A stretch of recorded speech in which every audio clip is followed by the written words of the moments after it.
की बातों को अमल कर जब तुम निशाना लगाओगे, मन क्रम वचन से पहले ही सफल हो जाओगे। छोटे छोटे वीडियो में बहुत अच्छी अच्छी बातें डीके सर आप सभी को सिखलाने के लिए आ रहे हैं, और हर पल बस केवल और केवल छोटी छोटी बातों को याद करते चलेंगे और सीखते चलेंगे। दोस्त, धीरे धीरे हम देखेंगे कि हम मजबूत और बेजोड़ होते जा रहे हैं। आज का ये मुद्दा है कि बाबू, एक बार हम कोशिश किए कि 25 और 45 को मल्टीप्लाई करने का और 25 और 35 को मल्टीप्लाई करने का। तो दोस्त मेरे, आमतौर पर जो हम लोग गुना करते हैं या मल्टीप्लाई करते हैं उसमें क्या करते हैं? हम करते हैं 5 को 5 से 25 का 5 रिमेनिंग 2, 5 दूनी 10, 5 चौका 20, 20 10 30, 2 32 का 2 रिमेनिंग 3, और 4 दूनी 8, 3 11, ये करते हैं। और आ जाइए बाबू, अब इसको जब मल्टीप्लाई करते हैं तो 5 को 5 से 25 का 5 रिमेनिंग 2, 5 दूनी 10, 5 तिया 15, 15 10 25, और 2 27 का 7 रिमेनिंग 2, 3 दूनी 6 और 2 8। तो ये मुद्दा बन जाता है कि ये 25 और ये 75 क्यों होता, और यही मुद्दा को आज डिस्कस करना है इस वीडियो में। तो दोस्त मेरे, आप देख रहे हैं कि ये 25 और ये 75 हो गया, जबकि क्वेश्चन एक तरह का था। तो इस पर आइए चर्चा करते हैं, क्योंकि बैंक वगैरह और भिन्न भिन्न तरह के एग्जाम में या कैलकुलेशन करते समय इस तरह का समस्या भी हमारे सामने आ जाता, और समस्या का निदान हर हाल में करना होगा। तो दोस्त मेरे, सबसे पहले ये देखें कि ये 1125 हो गया था और ये 875 हो गया था। तो बाबू मेरे, ये याद रखिएगा कि ये दोनों क्वेश्चन में पहले आप क्या करें कि पहले इसको ऐड करें। 2 और 4 को ऐड करते हैं तो होता है 6, यहाँ 2 और 3 को ऐड करते हैं तो होता है 5। ये बात समझिएगा कि 5 वाला के कारण 5 वाला के कारण तो कोई समस्या हो ही नहीं सकता।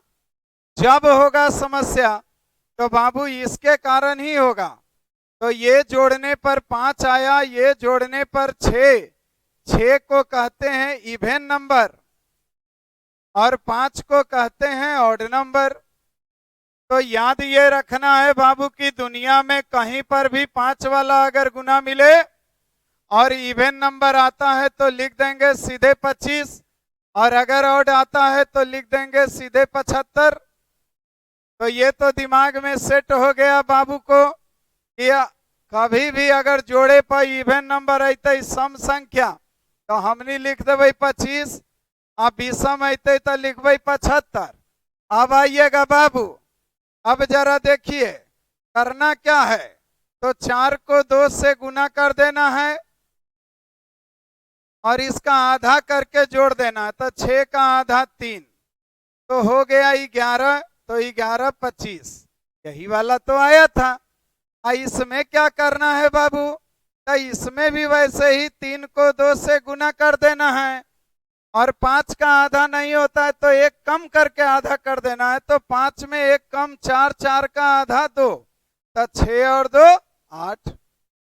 अब आप देख लीजिए बाबू, इस तरीका का क्वेश्चन कोई भी आएगा तो आप फटफट बनाते चलेंगे, और कहीं पर भी कोई दिक्कत होगा तो बाबू उड़ाते चलेंगे। तीसरा एक फेज ये भी हो सकता है बाबू कि ऐसा क्वेश्चन में कभी कभी ऐसे दे दे कि जैसे कि 25 और 35 को हमने मल्टीप्लाई किया था, तो मल्टीप्लाई करें और कहीं दोनों संख्याओं के बीच में 10 के अंतर होगा तो सीधा सीधा 75 लिख के अब बड़का जो होगा बाबू ओकरा में 1 जोड़ देना। तो 3 में 1 जोड़े 4, 4 को 2 से 8। कहे कि सर जी 85 और 95 में गुना करना, तो 85 95 में 10 का अंतर है, इसलिए लिखो 75। बड़का को 1 से बढ़ा दो, 9 को 1 से बढ़ाए, 10 को 8 से 80। तो दोस्त मेरे, इस तरीका का कोई भी क्वेश्चन अगर आए तो बेधड़क बिना कुछ सोचे हुए कैलकुलेशन करते हुए आगे बढ़ें। छोटे छोटे बच्चों को भी सिखलाएं ताकि वो तेज से तेज कैलकुलेशन कर पाए। अब आ जाइए बाबू, अब आ जाइए, हम लोग चलते हैं क्वेश्चंस पे। जो क्वेश्चन मिला उस पर आइए चलते हैं। आ गया क्वेश्चन आपके लिए, अब आप वहां कैलकुलेट करें, हम यहाँ कैलकुलेट करें और मिल करके आइए कैलकुलेट करते चलते हैं। दोस्त मेरे, यहाँ पर जो क्वेश्चन दिया हुआ है, बाबू तो मेरा देखते ही बना दे रहा होगा।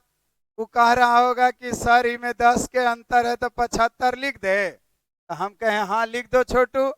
4 को 1 से बढ़ा दिए तो हो गया 5, अब 5 को 3 से गुना मार दिए तो 15। आ जाइए बाबू, यहाँ भी 10 का अंतर है तो लिख दीजिए 75। बड़का 8 9 है तो 1 से बढ़ा दिए 10, 10 को 8 से गुना 80। कोई दिक्कत तो नहीं हो रहा है छोटू? आगे बढ़ते चलिएगा बाबू, सीधे आगे बढ़ते चलिए, कैलकुलेशन में कहीं कोई दिक्कत नहीं होगा। यहाँ 10 का अंतर नहीं है बाबू, लेकिन इन दोनों को जोड़ने पर क्या हो रहा है? तो सर जी 11 मतलब विषम, और जब विषम है ऑड है तो यहाँ 75 लिखेंगे। 9 को 2 से 18, 5 23। ऐसे बाबू फट फट बनाते चलिएगा। जैसे इन दोनों में बाबू 11 और 7 हो गया 18, तो 18 हो गया। तो यहाँ पर तो समझ गए कि सम है, तो सम है तो 25 से होगा। 11 और 7 जोड़ गुना कर दिए 77, और 77 में 9 जोड़ दीजिए बाबू तो 86। अब आ जाइए दोस्त, फिर आगे बढ़िए। ऐसा ऐसा जो क्वेश्चन आता है हमारा क्लासवा में, तो बचवन जो है चुटकी मार के उड़ा देता है। चुटकी बजाया क्वेश्चन उड़ाया। आइए बाबू, यहाँ दोनों को जोड़ दिया तो हो गया 34। अब बाबू 5 को 5 से 25 हो चुका है, 34 है। तो अब हुआ कि 22 को 12 से गुना, तो 22 को 12 से गुना ना करने आता है तो 10 बार पढ़ लो। 22 का टेबल 10 बार पढ़े 220, अब 22 को 2 बार पढ़ो तो 44। 220 में अगर बाबू मेरा 44 जुड़ा तो 264, और 264 में 17 जोड़ दीजिए। तब बाबू 264 में अगर 17 जोड़ेगा तो होगा 281। ये आपके लिए लिख रहे हैं हम, ताकि आपको दिक्कत ना हो, हमारा ये सब के जरूरी ना है। ये बात को समझ के चलिएगा। अब बाबू यहाँ देखा 1995 है 1985, तो 10 के ना अंतर है, तो 10 के अंतर तो 75 लिखता है ना बाबू। 199 को 1 से बढ़ाएगा तो 200, 198 दूना 396, और 2 गो 0 था तो 2 गो 0 दे दिए। अब ये वाला क्वेश्चन बाबू ये बैंक में कई एक बार पूछा है, ये भी जरा सा देखिएगा बाबू। कभी कभी बाबू के साथ बेईमानी करके दशमलव लगा देता है ऐसे ऐसे। तो कुछ नहीं, दशमलव से डरना नहीं है, खाली जोड़ देना है। 2 अंक का 3 अंक जोड़ दिए तब 5 अंक, 5 अंक के पहले दशमलव ल बाबू बन गलवा। अब ऐसा ऐसा क्वेश्चन खोज खोज के बनाइए। अब फिर मिलते हैं ना अगला वीडियो में, तब तक के लिए जय हिंद।